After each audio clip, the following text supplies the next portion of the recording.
struggling single parents in cities use food stamps, they're considered to be welfare queens.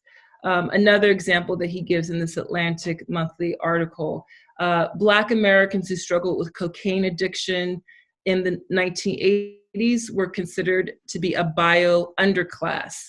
White Americans struggling today with opioid addictions are considered to have a health problem. It's a health crisis, and it's a national tragedy.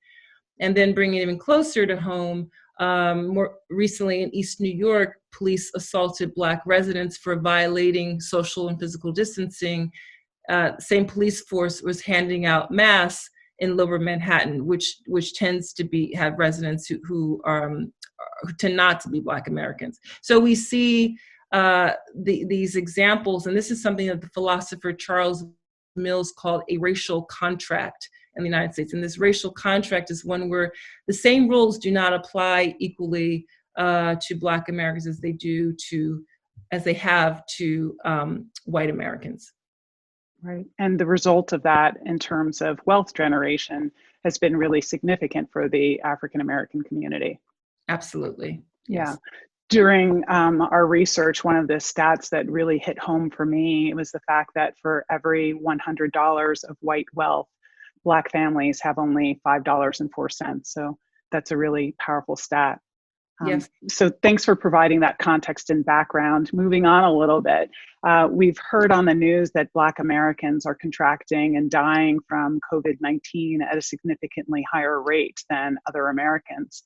How, from your perspective, is the coronavirus impacting the welfare and the future prospects of Black Americans? Well, thank you, Peri. It's pretty striking. And this time I really draw from an excellent report that McKinsey published. This report now is about a month old, but so I'm sure if we could get the statistics even 4 weeks later, it would be even more striking. But for anyone who's interested, it's a downloadable PDF from McKinsey.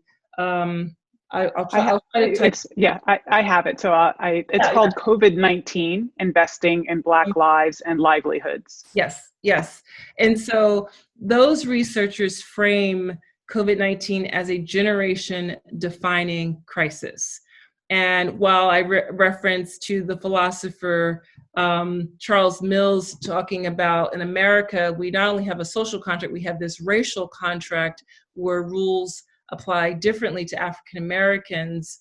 In the McKinsey report, they talk about a COVID contract, where over and over their research has pointed out that Black Americans will likely sustain much more damage across every stage of the wealth building journey. And I just want to hone in on that phrase, wealth building journey, because certainly in the research that Living Cities hired Peri and I to complete, we were very intentional in framing things not just around job creation, not just around workforce development, but we have to change the narrative to wealth building. And again, before I talk more specifically about COVID, the reason why it's so important for all Americans to be concerned with the same amount of urgency that those of us on this panel and those of you who've shown up today have is because when we talk about equity and redistributing wealth, it's not about people who've already had access having all of a sudden a smaller slice of the pie, but it's absolutely about extending the breadth of the pie so that all of us can participate and contribute to a much greater extent. And I like to liken it to, I have a background in design strategy, and there's a whole area of design called universal design. And universal design, you may be familiar with if you have in your kitchen any of the OXO Super Grip products with the really spongy handles. Those products were designed by the industrial designer Sam Farber when his wife, Betsy Farber, came up with a horrible case of arthritis in her hands. So he designed these handles so it'll be easier for her. Universal design is about designing for people who are physically disabled and can access space in the same ways as those of us who are fully able to. we can apply that idea of universal design, where if we design for the least amongst us, those who have arthritic hands, it actually ends up being a better product for everybody. I love OXO Super Grip products as much as anyone who has to struggle with arthritis. Similarly, if we design systems and solutions for African Americans who have been disproportionately affected by systemic inequalities, it actually raises the tide for all of us. So keep that idea of universal design in mind. So back to COVID-19, I just want to share some of the statistics that McKinsey brought up. Black Americans have a higher risk for contracting COVID-19. They also, at the same time, have lower access to testing. Here are some statistics. 39% of all jobs held by Black Americans versus 34% of white Americans will experience reduction in pay and furloughs. African Americans, Black Americans are 1.4 to 1.8 times more likely to live in counties of higher risk. That's about 43% of Black Americans versus 30% of the US population. The goods and services that matter to us to get through our lives are disproportionately employed by Black Americans and people of color. So 33% of nursing assistants, 39% of orderlies, 39% of psychiatric aides are Black Americans. So the report also concluded with some really helpful solutions and suggestions about solutions. So I just want to name a couple of those. As a result of this pandemic fallout, some of the things that we can think about doing, in terms of like a federal government assistance level, they've mentioned protection from bankruptcy, insolvency, and evictions, things that will disproportionately affect Black Americans. But in terms of contributing to this next economy, investing in public health, investing in digital infrastructure, in public education, and in economic development planning. So those were some really important, interesting highlights that I pulled from the McKinsey report. Okay. Thank you for that, Natalie. It's evident that the pandemic has impacted already vulnerable populations significantly. And again, for those of you who are interested in reading more about it, Natalie mentioned the McKinsey report. It's called COVID-19, Investing in Black Lives and Livelihoods. So shifting a little bit, Natalie, you mentioned the Living City work. Can you first start by explaining to everyone what Living Cities is and what they do?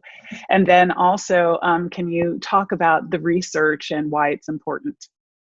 Yes, thanks. So good point. Living Cities is a nonprofit organization funded by some of the biggest corporate partner banks, such as JP Morgan Chase, Citibank, as well as some of the most prominent philanthropies in our country, such as the Gates Foundation, the Ford Foundation, and their mission is to build equity in American cities. I'm kind of giving you the 30,000 foot level view of their mission. And so because of their role in kind of being a bridge between private sector and the nonprofit philanthropy sector, and their focus on cities, equity and equity building is a big part of their focus. So in this study, in this report that Figure 8 Thinking produced, which again you can, I'm gonna plop the links in the chat as well, Peri, because I'll have time after you're talking to the other panelists. But it was really important in our research that we collected stories as qualitative researchers and combined that with the really rich secondary research that's out there. So we interviewed over 30 Black fund managers, Black founders, policymakers, and to really try to understand what have been some of the barriers to entry from their perspective in Black wealth creation, and what might the role of philanthropy be towards that end. And I'm going to give you the Cliff Notes version. I'm going to skip to where the plane lands because we really do want you to read the report, but I'm going to share kind of highlights of of recommendations that we gave at the end of the research. It was really important for us to take a very holistic and integrative approach because of the systemic nature of the problem. If you're only going to focus on access to capital, or if you're only going to focus on educational preparation, you miss the entire boat, you miss the picture. So what Peri and I did in this research was to identify scenarios and experiments that philanthropy could engage in that factored in the functional, social, and emotional pain points and challenges that over and over Black Americans were having. So for example, one of the things we heard over and over is that there's a lot of coded language in the investment world. So language such as friends and family money, right? So very few of the African Americans who we interviewed, even as successful as they are, could look at, a relative once removed, could loan them $100,000 or $25,000. Another example of coded language was around, I'm a startup leader, and the first year out, we didn't take a salary, right? There are all of these implicit means to access that even prevent some people from being at the table, from being comfortable of being part of the conversation.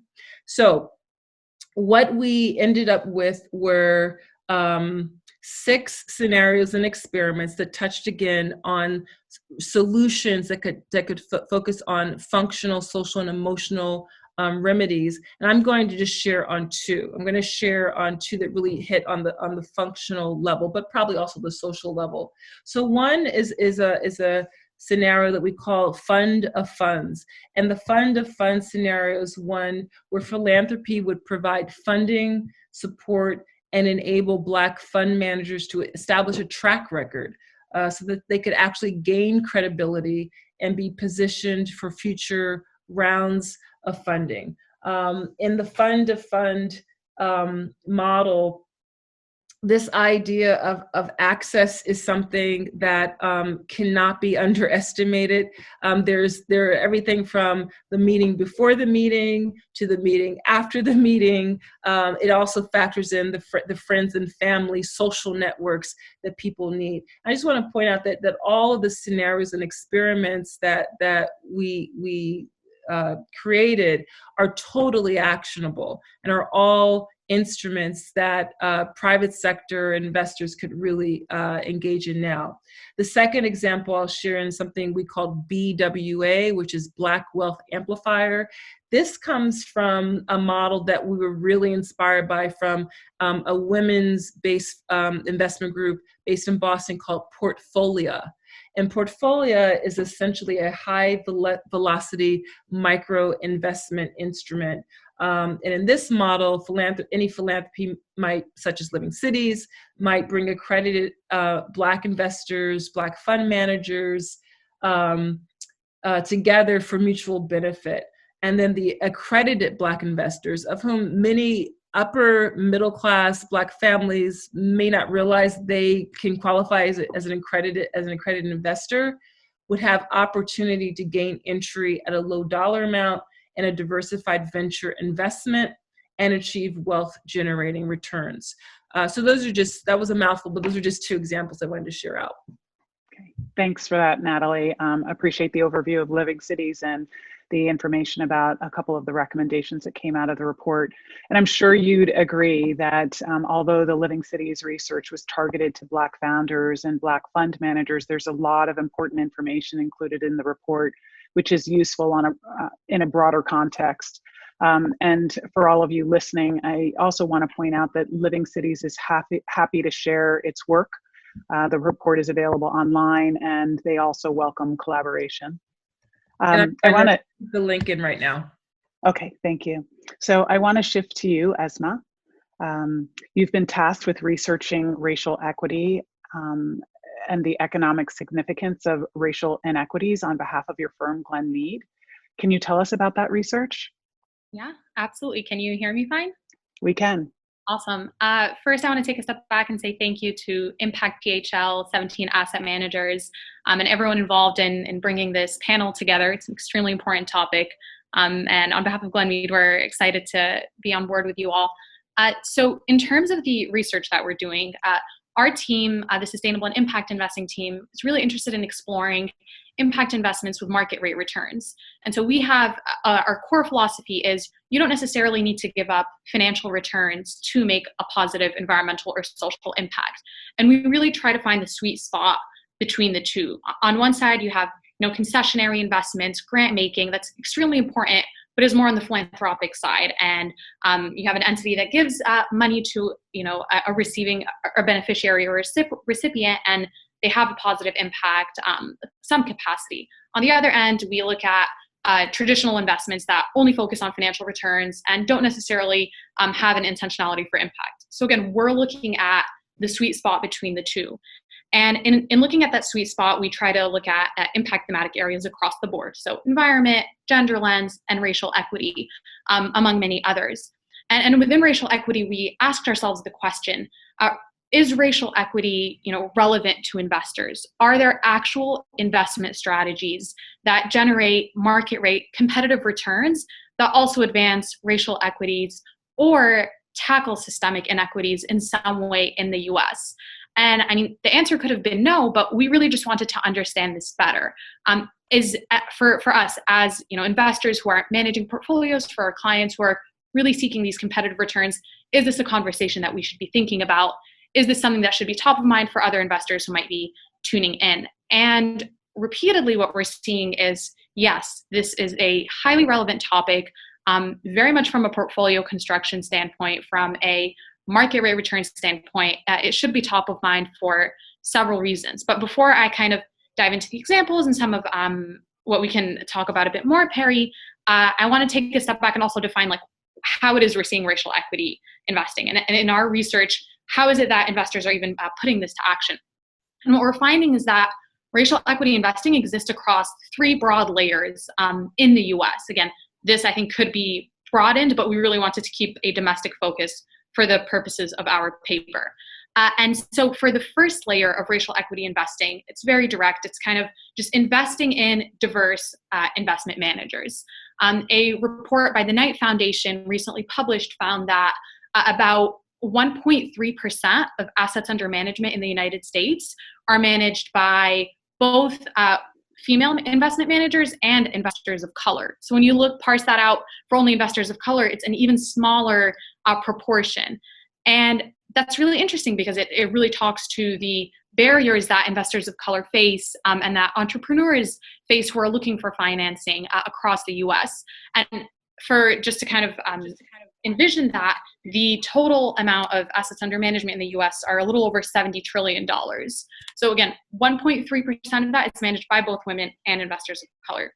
So if I'm an investor and I'm going to an investment firm and I'm like, I'm really interested in just having a racial lens, thinking about racial equity in some way, first step is investing in diverse managers.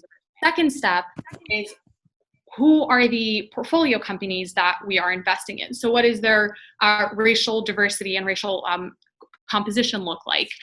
What are their policies around fostering diverse, equitable, and inclusive workforces and work environments? What is their leadership? What is the composition of their board? Are they really fostering a racially diverse and racially inclusive company, regardless of what sector it's in? And then for the third layer that we're seeing, it's really investing in investment strategies and business models that are very clear in their intentionality to advance racial equity. So for example, Harlem Capital is an investment firm, really well known, gets a lot of press, totally awesome. And they set out to invest in 1,000 diverse portfolio or founders of companies. And what they found is, over and over again, just like Natalie spoke about before me, racially diverse founders of companies often have a hard time accessing capital. They might not have, high net worth families, friends. It's not easy to just tap into close networks like bank accounts just to borrow funds.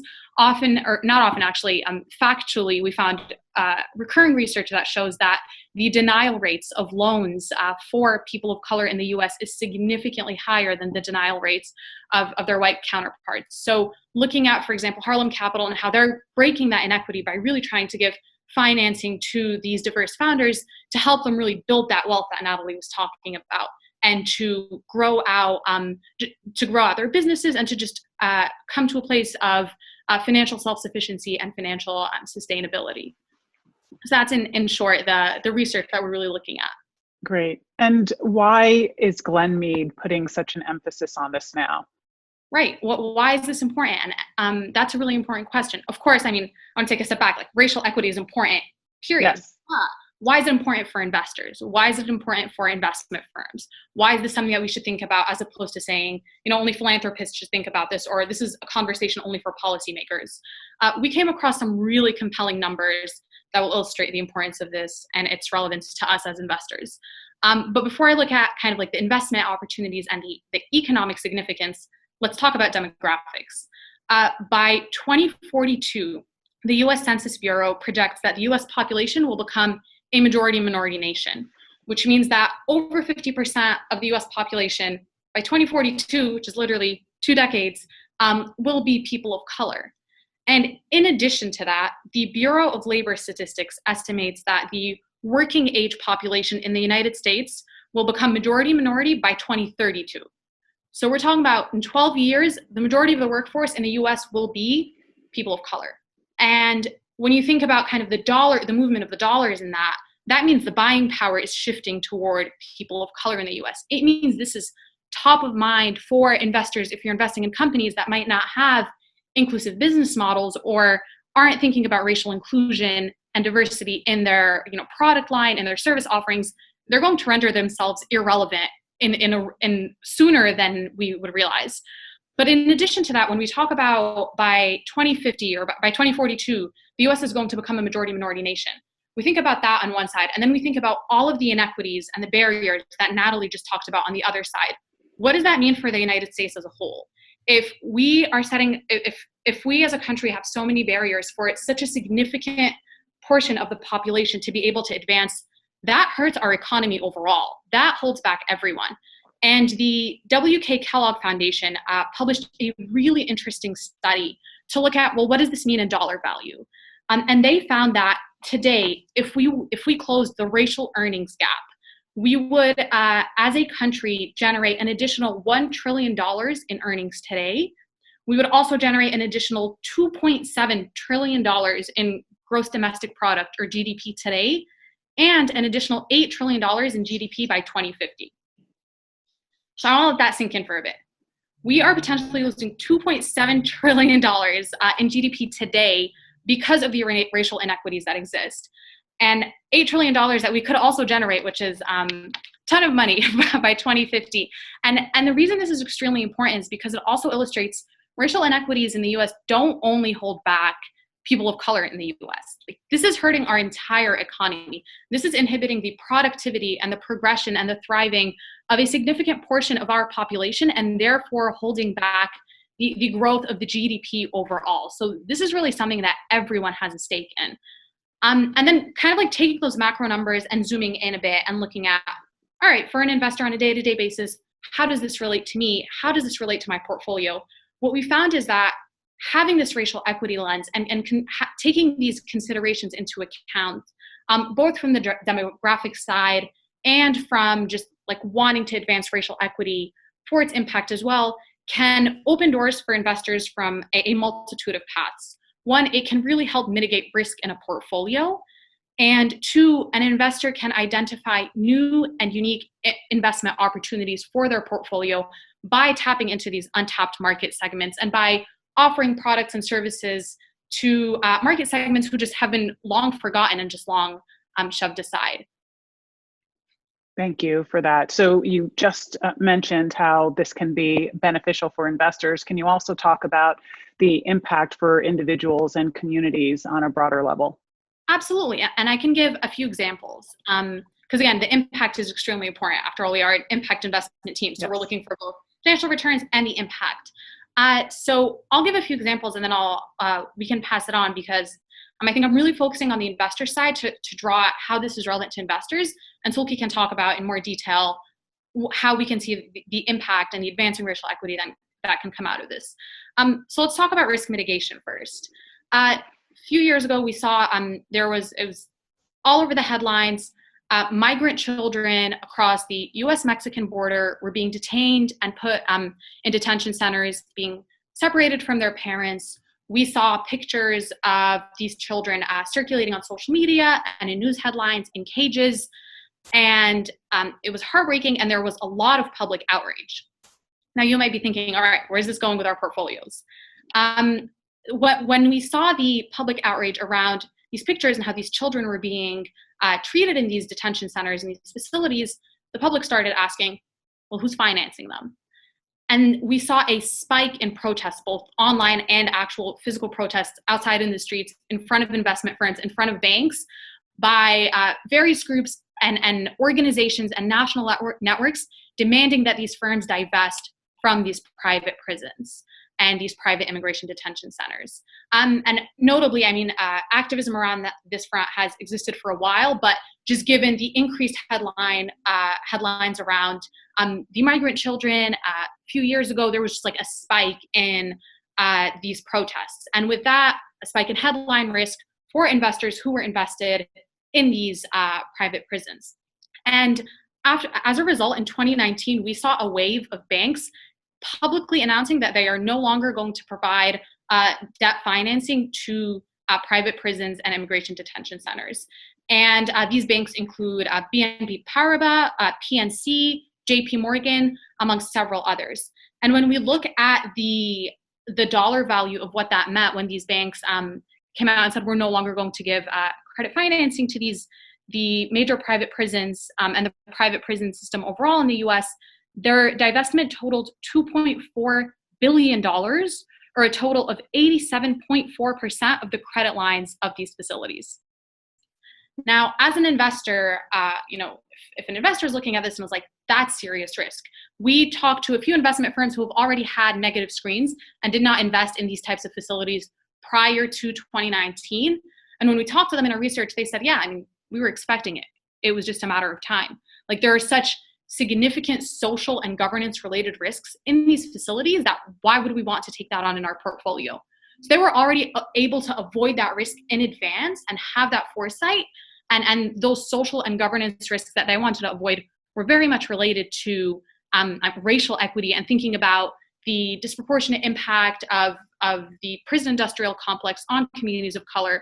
So that might sound like very woke and social justice-y, but it very much translated into real portfolio and risk considerations for these investors. And so they were able to just avoid taking on that risk overall. That's just one example that shows how when we think about these risks and when we really have this racial equity lens in our portfolios, we can avoid a significant risk in advance of actual controversies and losses playing out in our portfolios. On the other side, in terms of investment opportunities, I'll just give one example, but I think this example really illustrates the power of thinking about how do we try to serve underserved communities and how do we try to do so in a way that is also financially self-sufficient. Food deserts in the US disproportionately impact communities of color in the US. For context, I will pull out the numbers here. Black Americans are 2.49 times more likely to live in food deserts than white Americans in the US, and Latino Americans are 1.38 more times more likely to live in food deserts than white Americans. Also, what's a food desert? For anyone who doesn't know, a food desert is just any residential area where there is no supermarket or access to any healthy foods and groceries and produce within 1 square mile. And food deserts disproportionately exist in low-income communities in the US. And if you think about kind of like the impact of that, you have a low-income family that doesn't have a car usually. There's poor transportation infrastructure within that area. They don't have access to healthy produce within their direct locality, and they can't necessarily drive to, the Whole Foods like across town in perhaps the fancier part of town. So what are they going to do?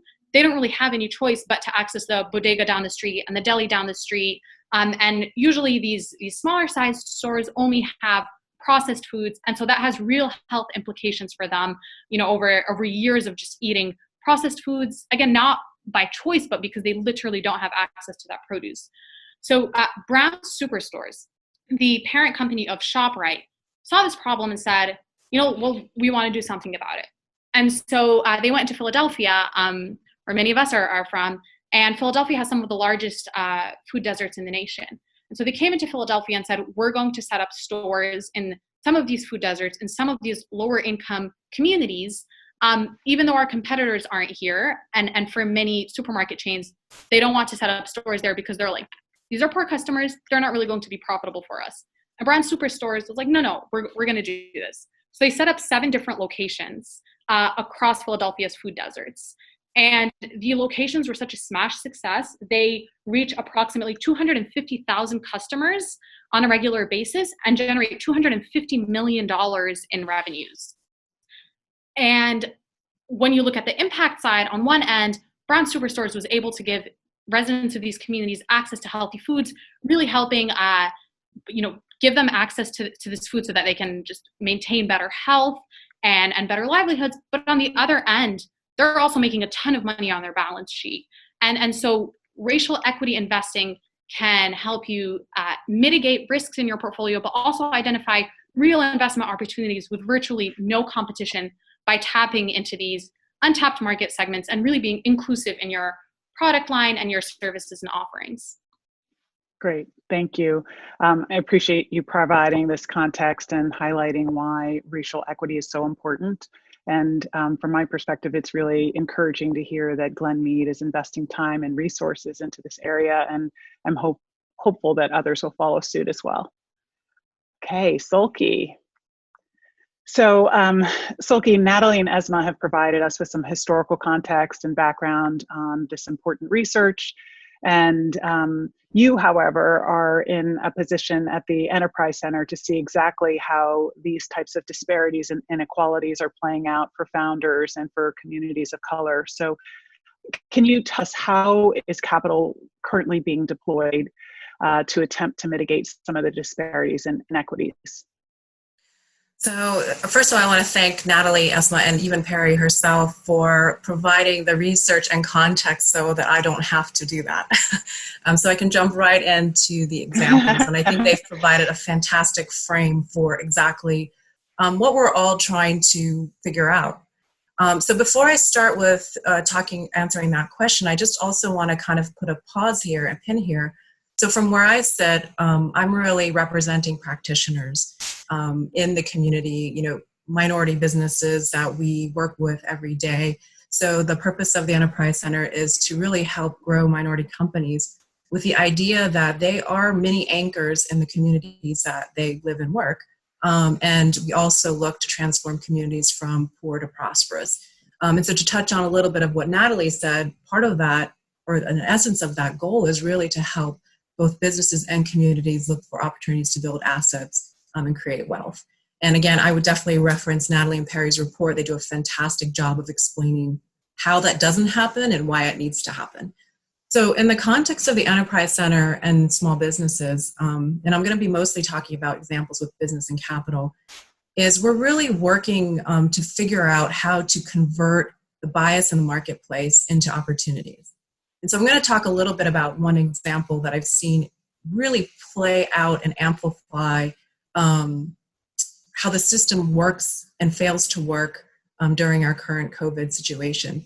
So the stark example I'm going to give is really the bias that becomes extremely apparent when you're looking at how the reaction to the economic sort of consequence and reaction to what's happening as a result of COVID is to sort of say, we're going to provide more financial underpinnings for small businesses. So the way the money is flowing from the Federal CARES Act to the banks and now to non-depository institutions, one of which we actually run through a CDFI, ultimately to business and then to workers, I think it's a really good example of what happens when you have a convergence of need, extreme need, really, really extreme speed, in a complicated situation.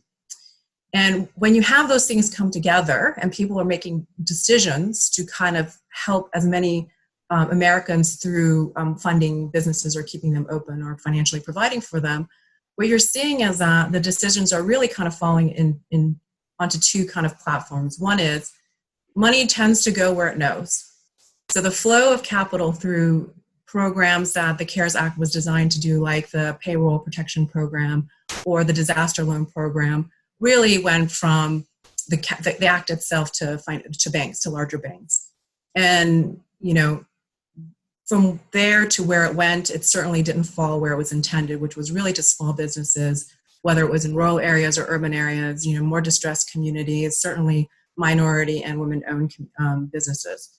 The second is part of this decision-making about where money flows was really based on aggregated data. And so one of the things that's really interesting as a consequence of what's happening through this program is that you know, the SBA itself acknowledged that they didn't collect data on the front end in terms of where the money was flowing, right? So the best guess, which is really interesting when you're looking at disaggregating data, the best guess is probably between 80 and 90% of the money that was intended for these types of small businesses is in fact not going to those businesses. So I kind of just want to put that out there. The reason why I'm bringing up this example is because I think it's an example that it's not new to the COVID situation, right? It's not new to the last 2 months, and certainly we don't know and we can't predict the uncertainty of how long it's going to last.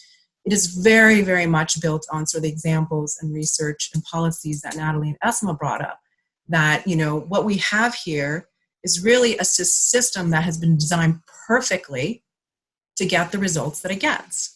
And the results that it gets is that the money is not going to where it needs to go. So I'm going to shift here for a little bit and talk a little bit about how the Enterprise Center and how we are sort of looking at disaggregating data, really with the intention of converting this bias in the system to opportunities.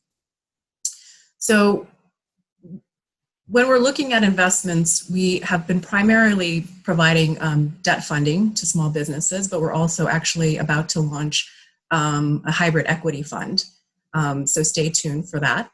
But one of the things that we noticed about this process is that investors report there's no problem in the market. The money is going where it needs to go. And yet these same investors also report that they are capitalizing minority and women-owned businesses at 80% less than all businesses overall. So if you're even to look at this from an opportunistic standpoint as an investor and what kinds of markets you want to invest in, you know, that's 80%, right? That's being undercapitalized. Now, if you take that statistic and overlay that with really what's happening is just sort of silos in terms of familiarity of the investment world, the investment sector and investors with markets, you see that 90% of the capital market, and I'm saying sort of across all types of investments, venture capital, private equity, they're really not investing in 18% of the market. And what is that 18%? That 18% is comprised of minority business owners. So another way of saying that is only maybe 5% or less is flowing in terms of capital to 18% of the market. So I'll let better people than myself figure out the math there about why that's not working. So what are we doing, really, when we're talking about trying to convert this bias to opportunity? And I often find people come to me and say, why minority businesses? You know, like this investor over here or this fund over there, we do a little bit there. You know, we invest in minorities, we invest in women. You know, why do you need to dedicate the work specifically in this way? And the answer we have is because, again, regardless of all that sort of talk, less than 5% of the money is flowing to 18% of the market. So our approach is really to position our portfolio, whether it's the debt portfolio or the upcoming equity portfolio, to focus solely on that 18%. And one of the things that we're working on as focusing on that 18% of the market is further disaggregating who participates, right, as a minority business owner in that market, what kinds of market, geographic location. We really want to have a better understanding of when you're seeing investors say, we're going to undercapitalize these businesses who come to us for these requests, we want to understand what's happening there. What's the injury to performance for that business that's not allowing them to get that full capitalization? So that's a couple of things that we're really working on, is the belief that we can, in fact, create a fund with a particular user in mind, and that user is not the investor or the fund manager. The user is, in fact, the small business owner. And once you start to think about it from the small business owner's point of view, you can see that they are the most driven to make their business succeed.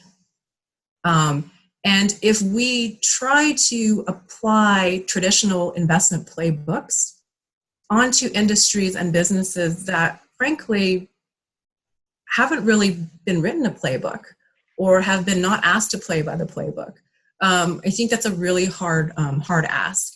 And so, we're trying to figure out a way then to create a fund where we're saying, let's set that playbook aside. We understand that everybody wants a financial return. We understand that everybody wants a market above, better than market return. Great. We understand we want these businesses to be successful. So how can we work together to create an investment fund to make that happen? So we're in the process of doing that. We're taking some very deliberate steps to figure out how we can, in particular, look at investment criteria for that market.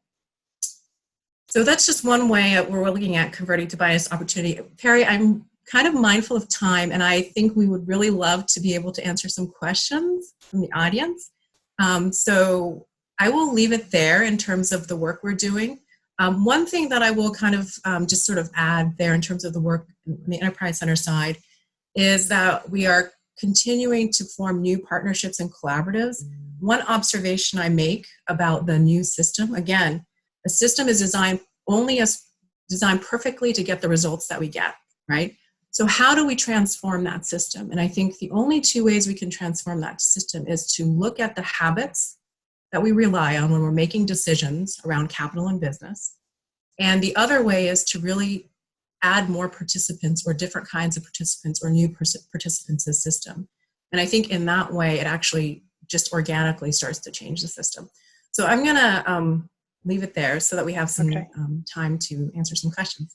All right, thank you, Seulky. I think the concept of this new playbook is really interesting. We can't continue to do things the way that we've always done them, and we've got to think outside of the box and find ways to have more people participate and more people benefit in the process while creating some social equity. Panelists, thank you for your insights, and what we'd like to do now is open it up for questions. Great. Thank you, Peri. And thanks to all the panelists for all your great insights. There has been a lot of engagement, a lot of comments on the chat box. So the first question here is to Seulky, how can others collaborate to help with the mentioned enterprise equity effort? As you think about the fund for other types of investment recipients, how can other types of capital help you? So if I am understanding the question, it is, how can I help? So fantastic. Hopefully you can just shoot me an email if you want to talk directly, which I'm more than happy to do. I think in a larger, in the larger sort of, if you don't connect with me directly, which is fine, how can you help? I think it's really being deliberate about what you're thinking about when you're thinking about investments. One of the things that strikes me about this whole COVID sort of situation is how everybody has become a mini investor, right? You're probably ordering takeout from that corner restaurant that you absolutely love and you don't want to shut down. And you're probably ordering more food than you need because you want to make sure they survive. So in that way, you're kind of doing a form of investment or buying gift cards. So on a larger scale, it's interesting that the ability is there. It's not that the ability is not there. Is it the will? And I hope that we don't have to create the kind of urgency that happens in this kind of an emergency that brings that will forward to just reach out to say, exactly, just reach out. Send me an email, say, how can we in fact participate in an equity fund? What does that look like? Because we really want to be able to work with folks to connect that capital to the businesses that need them. So I hope that answers the question. Excellent. Thank you so much. And we have another question to Natalie. In the interviews that you made in your research, how much focus was on those in Philadelphia? How is Philadelphia different than other cities? So I'll take that question for Natalie. She had a client call, so she had to hop off. But when we did our research and determined who we were going to interview, we did a lot of cold calling. So we didn't necessarily have a list that was presented to us of people who were interested in talking to us. So we just called the people that we knew, who then referred us to other people. So we probably talked to 2 or 3 fund managers in Philadelphia, and then we talked to others all across the country. In total, we interviewed 35 different individuals. Thank you, Peri. And there is a question on around market rate of return and concessionary return. Is the concessionary rate of return impact real work? So perhaps this is more kind of a range, if you could provide. So sorry, Fiona, could you repeat that question because it was a little hard for us to hear you? Sure, apologies. So the question was, what is the concessionary rate of return impact investors are looking for? So perhaps if there is a range that is available, that would be helpful. So Essma, that's probably a question you should answer. I think just definitionally, concessionary returns are just or investments that have concessionary returns don't seek market rate returns. So I guess like that's industry lingo. So to break that down, it's pretty much almost like giving a grant. It's kind of like we're not seeking to invest and make 7-8% out of it. It's fine if we make 2 to 3%. I don't think that there's like an actual like defined number range that the industry goes by. I think it's just generally extremely low returns. I think anywhere between like 1, 2, maybe even 3% would be considered concessionary.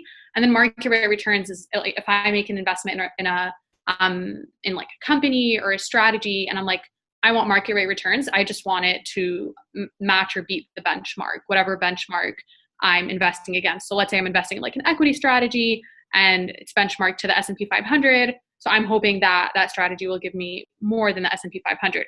Tying that back to this conversation on racial equity, for us in Glenmede, our research report, which will be published next month, so stay tuned, we're looking into like racial equity or investments that advance racial equity and or tackle systemic inequities that have market rate returns. So that are yielding more than 2-3% in returns, are actually giving us competitive returns, but also having that positive impact around racial equity. I hope that answers it. I'll just add, sorry, go ahead, Seulky. I was also going to add, related to specifically impact investing, is there are other kinds of returns that investors can ask for that are not financial. So I just want to put that out there as well. So, it could be social, for instance. And then I was just going to add in the conversations that we've been having, with Essma and Seulky and with others, we're not talking about socially responsible investing. We're talking about making good investments with market rate returns, as Essma mentioned. Yeah, and it's possible. And for sure. And I think like the important thing to also keep in mind is that with all impact investments, generally speaking, when an impact investor does due diligence, they're not only doing it from the financial side. Like the impact side is extremely, extremely important. For the purpose of this panel, I was just really talking about more of the financial and the investment side to be like, this is something that should be top of mind for us as investors too, in addition to the other players who really care about racial equity, philanthropists, policymakers, whomever. But in terms of the impact side, obviously an impact investment is not impactful. Like it is not an impact investment unless there's also an impact report. And there's also a lot of transparency around, here are the outcomes of this investment. Here's how many, people were helped. Here's the access that was given. Here are the number of, people of color who were socioeconomically marginalized who improved from this investment. That is also utmost importance to be able to assess the effectiveness of a racial equity investment. And from my experience, and this might also answer the other person's question about how you can help, if you're looking to get into impact investing, in particular through businesses or minority businesses or through a racial equity lens, I think it's really important to understand that the social impact and the benefits are with the investment itself. Very early on, and even right now, and I think Natalie even mentioned this too with the language of job creation and workforce development, there's this sort of understanding that that is the common metric, that is the playbook, right, for measuring whether or not we've been economically successful with this business. And yet we wouldn't ask a non-minority company to sort of define job creation as a measure of success. So I think we can sometimes unnecessarily burden our businesses in that partnership with metrics that don't make sense for their business model. So I just want to put that out there as well. From the impact investor side, what are you asking for in return? And just really kind of making sure that that is not hamstringing the recipient. Excellent. Thank you so much. And I think we have time for one more question. So this is a question for Essma. Can you extrapolate the effect of exclusion on the GDP of the Philadelphia region? That is an excellent question. I actually don't have that number. I think it would be interesting to contact the Kellogg Foundation because the numbers were the research that was from the research that they had cited. But it would be interesting to see if they can break that down by region. I don't have that number, but I'd highly, highly recommend if you're interested to contact them, and feel free to CC me because I'd love to know as well. For your reference, the research report that includes all these numbers, it's called The Business Case for Racial Equity by the Kellogg Foundation.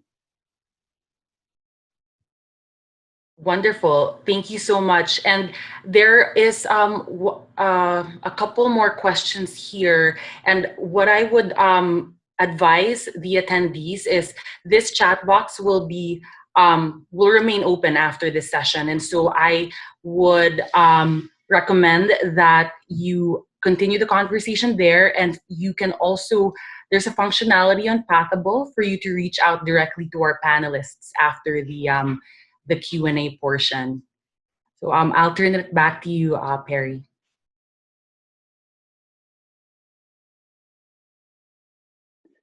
So I just want to wrap up and say that this has been a really thought-provoking conversation. Thank you to Impact PHL and to 17 Asset Management for putting this together. And thank you also to the panelists for your perspective and your thoughtful contributions. Participants, thank you for your thoughtful questions. So if you'd like to be in contact with any one of us on the panel, I'd say you can probably write us in the chat, include your email address, and we'd love to connect with you.